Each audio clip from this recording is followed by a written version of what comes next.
Hey everyone, this is your stimulus check update, second stimulus check update, and stimulus package update for Monday, October 12th. This video is for those of you on SSI, SSDI, Social Security, and VA benefits, and for anyone else that's wondering about the second stimulus check and the stimulus package negotiations. In this video, I will be going over the following topics. First off, there was a $1.8 trillion offer at the end of last week by President Trump and the Trump administration. Next, I want to talk about Nancy Pelosi's response to the $1.8 trillion stimulus check proposal, and also talk about how Nancy Pelosi is still seeming optimistic about a stimulus deal being reached. And I also want to talk about a comment that President Trump made while he was on the Rush Limbaugh show last weekend. And last of all, I want to talk about what needs to happen for the next stimulus deal to actually be done. If you're a subscribed member of my channel, thank you so much for watching once again and welcome back. And if you haven't subscribed already, my name is Justin and I do stimulus check updates. So be sure to subscribe and hit the notification bell so that you'll be notified each and every time I upload a new video. And if you find this content helpful, please be sure to hit the like button so that YouTube will share this video with others like you. Near the end of last week, Trump and Mnuchin and the Trump administration sent over a $1.8 trillion stimulus proposal to Nancy Pelosi. This was an upgrade from the $1.6 trillion proposal that they had been negotiating previously. They're trying to get closer to that $2.2 trillion number that Nancy Pelosi has asked for. Well, in this $1.8 trillion proposal, it was pretty similar to the $1.6 trillion proposal with a few small changes. First off, it offered $1,000 stimulus checks for those that were child dependents versus the $500 stimulus checks for child dependents 17 and under. Well, actually the $500 stimulus checks would be for any dependents under both plans, but this plan offered $1,000 stimulus checks for child dependents 17 and under. It also included $1,200 stimulus checks for individuals that aren't claimed as dependents, including those on SSI, SSDI, Social Security, and VA benefits. In addition to this, it also included $200 billion for state and local government funding, up from the $150 billion state and local government funding offer that they had previously given. This is still well below the $417 billion that Nancy Pelosi is asking for state and local governments in her $2.2 trillion plan. It also continues to call for $400 per week for unemployment benefits, while Nancy Pelosi's plan calls for $600 per week unemployment benefits.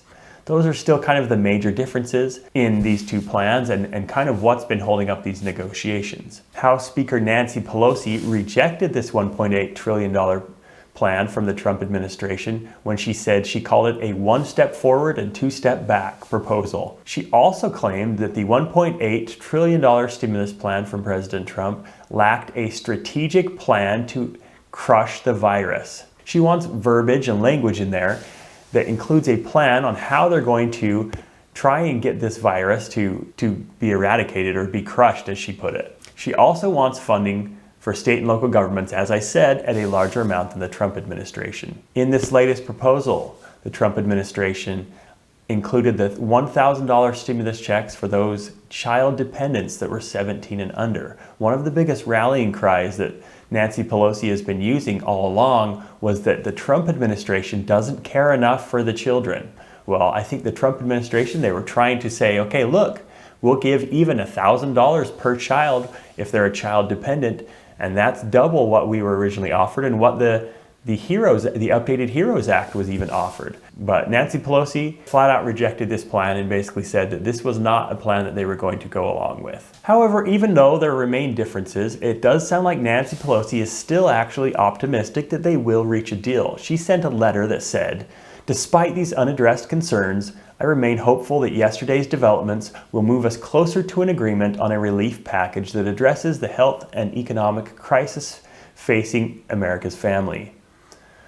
Honestly though, the ball has been in her court for weeks now. She has not moved from her $2.2 trillion number.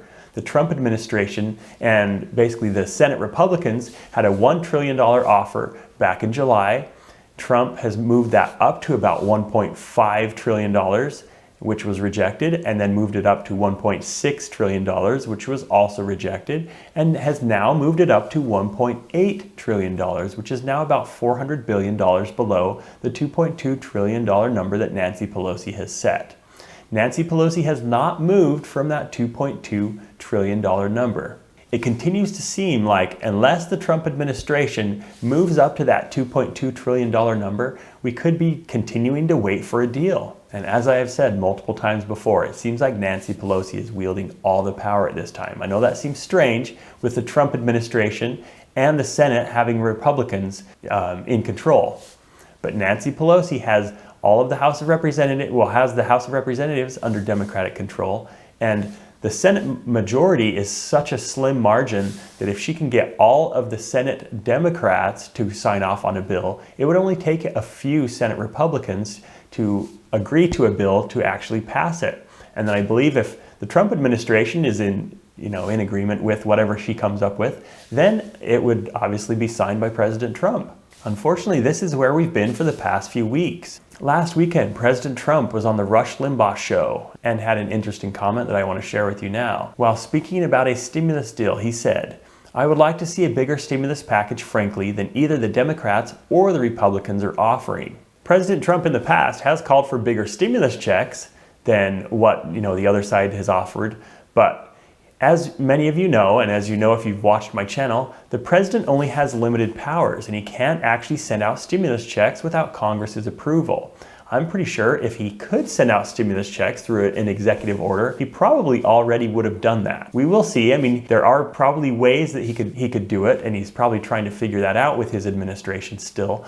But if they don't reach a deal, he could still send out checks via an executive order, but he would rather go through Congress to do so. But it does sound like President Trump is willing to spend more money if needed to get a deal done. The problem begins is when they all have to agree on a deal together. Nancy Pelosi has to sign off on it, President Trump has to sign off on it, and the Senate Republicans have to sign off on it. At least a few of them anyway. So stimulus checks seem to be something that both sides agree with, and it's all the other spending that seems to be where the disagreements are. Getting Senate Republicans on board with the $1.8 trillion deal that even what President Trump offered may even be a challenge. However, White House economic advisor Larry Kudlow said while he was meeting with Jake Tapper on CNN, "I think if we could get this thing settled on the Democrat side, meaning agreed to by Nancy Pelosi, we will get it settled on the Republican side, meaning the Senate Republicans. There will still be further efforts of negotiation, perhaps today, but certainly coming this week," meaning this week. This was a couple days ago that he said this. "The Democrats are holding this thing up." That's kind of what I've been saying with Nancy Pelosi holding this thing up, but I mean, both sides technically are holding this thing up. The Republicans, if they would just agree to what Nancy Pelosi has proposed, would obviously, push a bill through. It's not very realistic as both sides have what they believe should be passed in the next stimulus plan. So both sides have to compromise in order for a deal to be reached. But Larry Kudlow saying that Senate Republicans would go along with whatever the Trump administration agrees to is an interesting thing. And maybe he's saying that there would be enough Senate Republicans that would jump on board if President Trump can reach a deal with Nancy Pelosi, that enough Senate Republicans would jump on board to pass a bipartisan deal.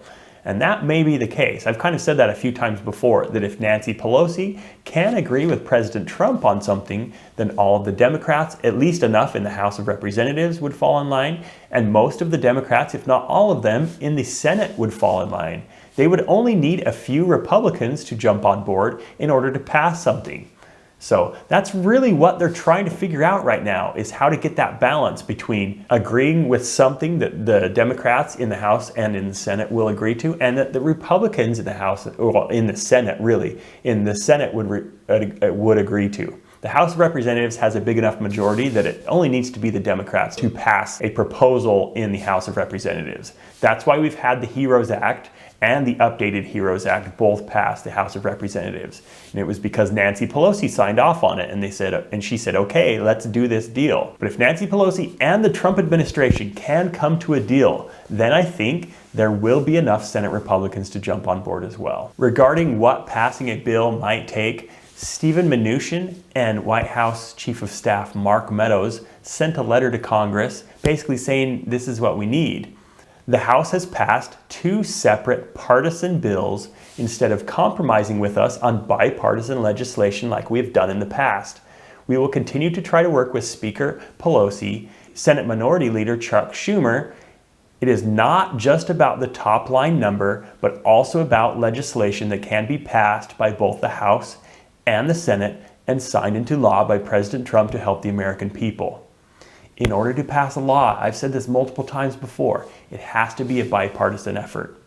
And as they said, the 2 bills that passed in the House of Representatives, the HEROES Act that was passed back in May, and the updated HEROES Act that was passed a few weeks ago, were partisan bills, meaning only one side, the Democrats, approved those bills.